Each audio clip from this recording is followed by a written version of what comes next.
휴지기 탈모는 보통 생활에서 받는 이런 스트레스, 유전이 없어도 물리적인 스트레스나 심리적인 스트레스 때문에 발생하는 경우가 많기 때문에 엄청 심해진다면 두피가 비쳐 보일 정도로 머리가 많이 빠질 수도 있어요. 그때 심각성을 깨닫고 병원을 오는 거예요. 모발을 관리하기 위해서 제일 신경을 쓰는 거는 머리 감는 루틴에 대해서 굉장히 신경을 많이 써요. 처음에 따뜻한 물로 하고 마지막에는 찬물로 헹군다, 그렇게 잘못된 정보들이 돌아다니고 있는데, 제가 최우선으로 생각하는 거는, 안녕하세요, 주식하는상 구독자 여러분, 탈모 전문의사 용닥터라고 합니다. 저도 지금 탈모를 13년, 그 다음에 두피염을 21년째 관리하고 있는데, 오늘 여러분들께 좋은 정보들 몇 가지 알려드리고자 자리하게 됐습니다. 시간이 지나면서 탈모가 고민이 돼서 오시는 분들이 점점 더 많아지고 있어요. 서구적인 식습관이야 예전부터 조금씩 있어 왔지만 요즘은 되게 개인적인 스트레스 때문에 탈모 진행이 되는 경우가 많거든요. 예를 들어서 요즘 SNS를 워낙 사람들이 많이 하다 보니까 비교 문화, 소외감, 그런 데서 받는 스트레스, 그리고 또 요즘에 경기가 또 많이 안 좋잖아요. 그래서 투잡은 기본이라는 말이 있을 정도로 다들 잠을 줄여가면서 열심히 하고 하시다 보니까 그런 데서 점점 탈모 환자분들이 많아지는 것 같아요. 건강보험관리공단에서 나오는 통계를 보면은 해가 거듭할수록 탈모로 찾아오는 환자분들이 꽤 많이 늘어나고 있어요. 거의 몇 배 정도 이렇게 늘어날 정도니까. 여성분들도 꽤 많이 오세요. 첫 번째는 아까 말씀드렸던 것처럼 여러 가지 스트레스 받을 만한 요인이 많아지다 보니까 휴지기 탈모나 원형 탈모로 찾아오시는데, 또 최근에는 이제 미용에 대해 관심이 많아지다 보니까 헤어라인 교정, 모발 이식 환자분들도 많이 오세요. 탈모는 보통 우리가 무서워하는 소위 대머리라고 하는 거는 유전적인 경향이 되게 크거든요. 근데 어디까지나 그거는 경향성일 뿐이지 유전이 없어도 대머리가 될 수 있고요. 그래서 잘못된 생활 습관이나 여러 가지 스트레스들로 인해서 충분히 탈모가 올 수 있으니까 이런 점은 꼭 알고 계셔야 돼요. 저 같은 경우가 그랬어요. 저는 중학교, 고등학교 때부터 엄청 두피염이랑 탈모로 스트레스를 많이 받았는데, 그때 제가 두피가 엄청 안 좋았거든요. 사실 이 나이 때 유전적인 남성형 탈모가 오기는 거의 드무니까 그때 제가 아마 탈모로 고민받았던 게 90%는 아마 두피염 때문이었을 거예요. 일단 두 가지로 크게 나눠서 이야기를 할 수 있는데, 첫 번째는 우리가 무서워하는 대머리까지 진행이 되는 남성형 탈모, 안드로겐성 탈모라고 하는 거고요. 두 번째는 휴지기 탈모죠. 안드로겐성 탈모는 일단 제일 처음에 나타나는 게 볼륨감이 줄어들어요. 머리카락이 가늘어지는 게 제일 큰 증상이기 때문에 보통 예전보다 스타일링이 잘 안 되고 볼륨이 죽고 이런 특징이 있고요. 그리고 이게 또 안드로겐성 탈모는 호르몬의 작용을 받다 보니까 두피염도 같이 동반되는 경우가 많고 가려움을 많이 느끼게 돼요. 그래서 정리하면 모발이 가늘어진다, 그리고 두피가 가려워진다, 이렇게 정리할 수 있을 것 같고, 반대로 휴지기 탈모는 모발이 가늘어지거나 볼륨감에는 크게 느낌이 없다가 너무 많이 빠지니까 전체적인 양이 줄어서 볼륨이 빠지게 돼요. 가늘어져서 빠지는 게 아니라. 그래서 그런 차이가 있으니까 내가 예전보다 모발이 좀 많이 가늘어졌다, 머리 힘이 많이 없어졌다, 그렇게 느끼시면은 병원을 한번 가보시는 게 좋아요.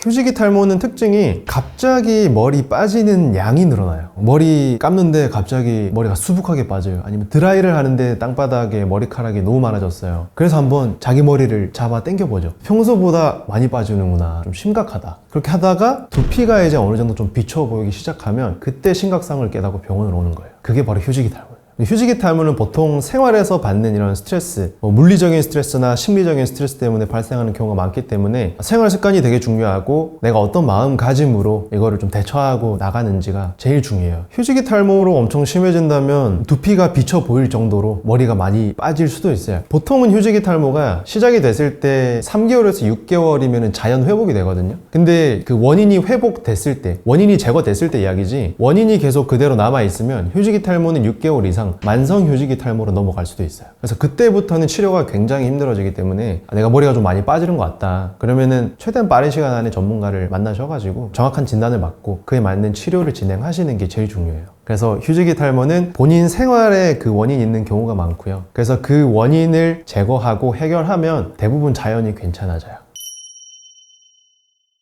제가 모발을 관리하기 위해서 제일 신경을 쓰는 거는 머리 감는 루틴에 대해서 굉장히 신경을 많이 써요. 아무래도 제가 어릴 때부터 두피염으로 좀 고민을 많이 하고 스트레스를 많이 받다 보니까 머리 감는 이 루틴이나 내가 어떤 샴푸를 쓰느냐, 그리고 내가 샴푸를 할 때 마사지를 어떻게 하느냐, 세세한 루틴들이 굉장히 중요하거든요. 그래서 저는 머리 감는 습관을 굉장히 강조드리는 편이에요. 제가 최우선으로 생각하는 거는 첫 번째는 물의 온도예요. 저도 아무것도 모를 때는 처음에는 뜨거운 물로 했다가 헹굴 때는 찬물로 했거든요. 근데 이게 두피, 피부에 진짜 안 좋은 습관이라는 걸 꼭 알고 계셔야 돼요. 왜냐면 제가 기본적으로 두피염이 있는 사람인데 거기에 뜨거운 온도 자체가 자극이 되고요. 뜨거운 온도를 사용하다 보면은 두피가 건조해져요. 이 피지층이 어느 정도 좀 사라지게 되면서 건조해지면 또 외부 이런 환경에 되게 취약해지고 감염이 되기가 쉽죠. 그래서 두피염이 더 악화될 가능성이 높거든요. 그렇게 감고 또 헹굴 때는 찬물로 해. 그럼 또 그것도 스트레스가 돼요. 그래서 저는 처음부터 끝까지 미온수로 감는 걸 굉장히 강조드리고, 그리고 또 한 가지는 하루에 머리를 몇 번 감는지, 그것도 진짜 중요해요. 제가 실제로 진료를 보다 보면 이 사람은 머리를 왜 한 번 감을까 물어봐요. 그러면 환자분들이 이야기하는 게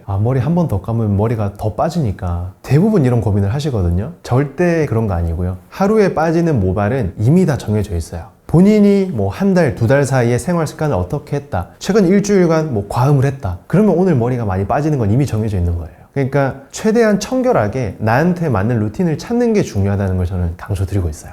우리가 세수를 할 때 처음에 따뜻한 물로 하고 마지막에는 찬물로 헹군다, 그렇게 잘못된 정보들이 돌아다니고 있는데, 세수할 때도 미온수로 끝까지 하시는 게 좋아요. 물론 뜨거운 물로 했을 때는 모공이 살짝 열리고 찬물로 했을 때 모공이 살짝 닫히는 건 맞아요. 외부 온도에 민감하게 반응을 하니까. 사실 이게 찬물로 마무리하는 그 순간에만 모공이 살짝 수축을 하는 거지, 화장실 밖을 나가는 순간 그 외부 온도에 맞춰서 다시 모공이 열리게 돼 있어요. 그래서 모공은 본인이 평소에 어떻게 생활 습관을 하는지, 어떤 환경에 있는지가 더 중요하니까, 저는 세수도, 세안을 하실 때도 처음부터 끝까지 미온수로 하시고, 머리를 감을 때도 처음부터 끝까지 미온수로 하시라고 말씀드리고 싶네요. 저는 항상 머리를 감을 때 샤워를 해요. 샤워를 하고 이제 등 뒤에서 이렇게 물줄기를 맞는 건데, 미온수로 요 등목을 막고 있으면은 기분이 상쾌해지면서 굉장히 약간 릴렉스 되는 느낌이 있거든요. 그래서 그렇게 막 받으면서 일단 머리를 충분히 헹궈줘요. 거의 한 30초는 하는 것 같아요. 그래서 충분히 이제 머리를 적셔주고 그 다음에 샴푸를 하죠. 샴푸도 충분히 해가지고 거품을 충분히 내주고요. 그 다음에 한 30초에서 1분 정도는 있다가 헹궈내줘요. 사실 가볍게 마사지를 하다 보면 30초는 금방 지나가니까 저녁에는 그렇게 하고, 아침에는 시간이 없기도 하고 저녁에 이미 감았잖아요. 집에만 있었는데 뭐 크게 오염될 게 없으니까. 그래서 아침에는 조금 더 가볍게 감아주는 편이에요. 그래서 머리를 감으실 때는 충분히 머리를 적신 상태에서 샴푸를 하시는 게 좋아요. 그렇게 해야 샴푸가 골고루 전달이 될 수도 있고, 어느 정도 좀 불려진 상태에서 샴푸를 해야 묵은 각질들이나 묵은 비듬들이 비교적 더 잘 씻겨 내려가거든요.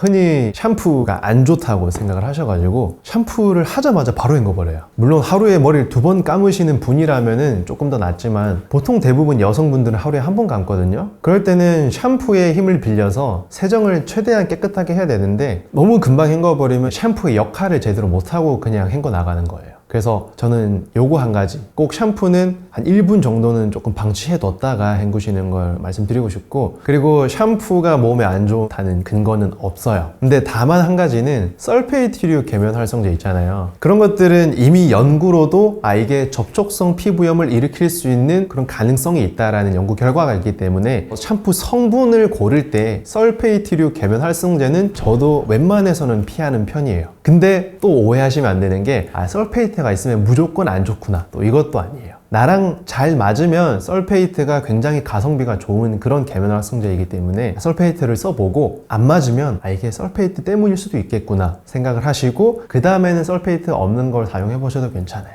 왜냐면 설페이트 있는 것들이 대부분 가격이 싸거든요. 그 머리 감을 때 두피 마사지를 하는 거는 보통 이렇게 꾹꾹 누르잖아요. 혈액순환 한다고. 효과가 없다고 보시면 돼요. 사실 근거가 없으니까. 이렇게 해서 안 좋을 게 없는 상황이면 저는 해도 된다고 말씀을 드리고 있지만, 머리 감을 때 제가 더 강조드리는 거는 빡빡 감으시는 분들 있잖아요. 이게 샴푸를 했지만 물리적으로 내가 이 묵은 각질이랑 피지를 벗겨내버리겠어, 그래서 막 벅벅 긁는 분들이 있어요. 그것도 진짜 탈모로 향하는 지름길이니까 그렇게 하시면 안 된다고 말씀드리고 싶어요. 그래서 저는 머리를 감을 때 어떻게 하냐면, 이렇게 가볍게, 반경을 이렇게 크게 하면 자극이 되니까 가볍게 골고루 해줘요. 살살살 샴푸를 하신 상태에서, 거품을 낸 상태에서 이렇게 골고루 헹궈내시는 게 좋아요. 왜 우리가 양치를 할 때도 그렇잖아요. 양치를 할 때도 살살 하는 게 좋아요. 이렇게 반경을 작게 해가지고 골고루 하는 게 좋지, 막 크게 하면 잇몸이랑 치아가 다 상하니까 이것도 얻어가시면 좋을 것 같습니다. 이것도 두피염 때문이에요. 두피염이 생기는 이유가 호르몬의 변화도 있고요. 우리가 관리를 잘 못해서 예를 들어서 밤에 머리를 계속 항상 안 감고 잔다거나 그러다 보면은 우리 몸에 상쇄하는 정상적인 균들이 과다 증식을 해요. 과다 증식을 하면 두피가 약해지고 피부 장벽이 조금씩 허물어지면서 외부균이 침투를 하죠. 외부균이 침투를 하면 모낭염이 생기거나 아예 그냥 두피가 뒤집어져 버리거든요. 그럴 때 또 여러 가지 균들이 증식을 할 수 있는데 균들은 보통 습한 환경을 굉장히 좋아하거든요. 습한 환경에서 번식을 잘해요. 그래서 머리를 감고 나서 제대로 말려주지 않으면 이런 균들이 증식을 할 수 있다. 제일 안 좋은 습관 중에 하나가 저녁에 밤에 머리를 감고요. 제대로 안 말린 상태에서 잠자리에 드는 거예요. 그렇게 되면은 두피는 두피대로 환경이 점점 더 안 좋아지고 베개는 또 베개대로 환경이 안 좋아지겠죠. 근데 사실 우리가 살면서 베개 세탁은 잘 안 하거든요. 그래서 아무리 관리를 잘해도 베개가 또 그렇게 돼버리면 계속 악순환을 돌 수 있으니까 반드시 머리는 잘 말리시는 게 좋아요.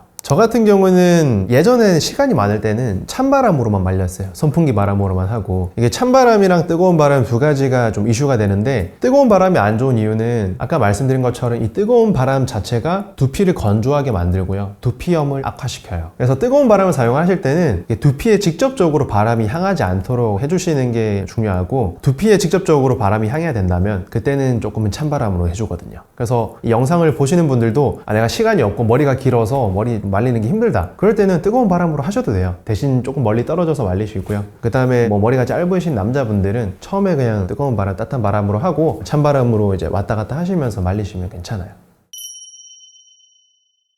제가 제일 중요하게 생각하는 거는 과음하는 거. 술. 담배도 물론 안 좋은데 과음하는 게 제일 안 좋거든요. 그래서 저는 환자분들한테 혹시 술 많이 드세요? 그러면은 대부분 술 많이 먹어요. 왜냐면은 이분은 두피도 난리가 났고 모발도 너무 안 좋아요. 그런 분들 대부분이 술을 많이 먹거나 두피를 계속 손대고 만지고 긁고 이런 습관들을 가진 분들이 많으시죠. 술을 많이 먹게 되면 이 술 자체가 어느 정도는 우리를 릴렉스하게 만들고 좋긴 한데 보통 술 먹는 분들이 그렇게 적당히 안 먹거든요. 제가 말씀드린 거는 과음을 했을 때 전제하는 건데 과음을 하게 되면 일단 술 자체가 우리 몸에 독소로 작용해서 굉장히 몸 자체에 스트레스가 되고요. 그리고 우리 피부를 건조하게 만들어요. 술을 먹고 과음을 하게 되면 계속 물을 찾게 되잖아요. 그게 우리 몸에 수분을 뺏어가는 과정이 있어서 우리 몸이 계속 말라요. 그래서 피부도 마르고 두피도 마르고 두피가 또 건조해지고 그러다 보면 두피염이 생기죠. 그래서 악화가 되고 그런 것도 있고 술 자체가 우리 또 피부, 두피 온도를 올리거든요. 두피 온도가 올라가면 또 두피염이 악화되니까 이 모든 게 탈모에 안 좋은 영향으로 작용할 수 있는 거예요.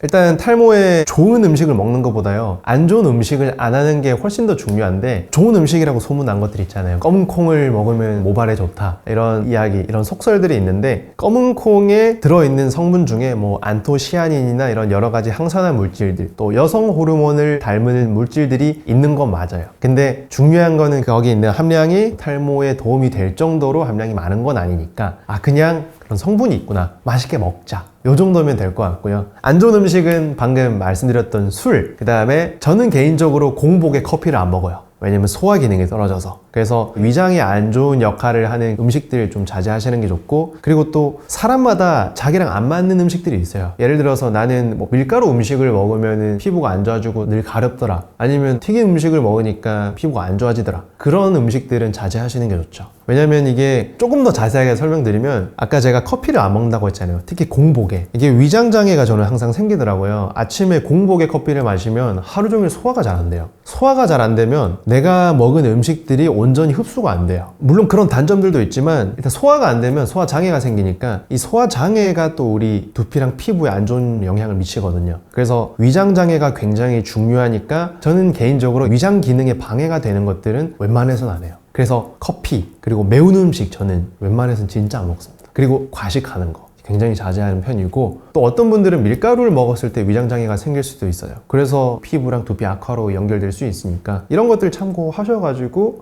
이런 음식들은 좀 조심해야겠구나 얻어가시면 좋을 것 같아요. 다이어트를 운동을 해서 다이어트를 하면 다행이긴 한데 대부분 여성분들이나 남성분들은 일단 먹는 양을 확 줄여요. 평소에 내가 1000이라는 에너지를 음식물로부터 얻고 있다가 갑자기 이 에너지 섭취를 줄여요. 그러면 200을 먹는단 말이죠. 그럼 내가 평소에 500은 심장이랑 뇌에서 쓰고 다른 뭐 300은 근육에서 쓰고 이렇게 하다가 또 모발 피부에는 한 50을 주고 있었단 말이죠. 근데 이게 갑자기 200으로 줄어버려요. 그러면은 우리 몸은 굉장히 똑똑하기 때문에 생명이랑 직결된 곳에 에너지를 먼저 보내요. 평소에는 내 심장이랑 뇌가 500을 먹고 있었는데 200이 오잖아요. 그럼 얘가 200을 다 먹어야 돼. 그러면 우리 피부랑 두피 줄 게 없잖아요. 그러면 모낭세포가 제대로 일을 못하고 모낭세포가 점점 죽게 돼요. 피부도 죽죠. 그래서 다이어트 하는 분들이 피부도 푸석해지고 헬쑥해지고 그러다 보면은 휴지기 탈모가 오고 모발이 빠지게 돼요. 그래서 다이어트를 하시는 분들이 갑자기 머리가 너무 많이 빠져요. 이게 바로 이것 때문이에요. 탈모로 고민인 분들이 대부분 다 두피염도 가지고 있을 거예요. 저도 중고등학교 때부터 굉장히 안 좋은 생각도 했을 정도로 스트레스를 많이 받았는데 지금 보시면 괜찮잖아요. 충분히 극복할 수 있어요. 예전에 제가 학생 때는 정보가 많이 없었어요. 근데 요즘은 정보도 너무 많잖아요. 그런 정보들 중에서 올바른 정보들을 최대한 가려내서 행동으로 옮겨보시고요. 행동으로 옮기시면은 반드시 극복할 수 있는 방법들이, 좋은 방법들이 많으니까 너무 상심하지 마시고 너무 부정적인 생각만 하지 마시고 고민이 되면 혼자 끙끙 앓지 마시고 주변에 괜찮은 의사분들, 전문가분들 많으시니까 같이 상담도 하시고 정확한 진단도 받으시고 그에 맞는 올바른 방향으로 갈 수 있는 치료를 하나씩 해 나가는 거 저는 오늘부터 시작하시라고 말씀드리고 싶습니다.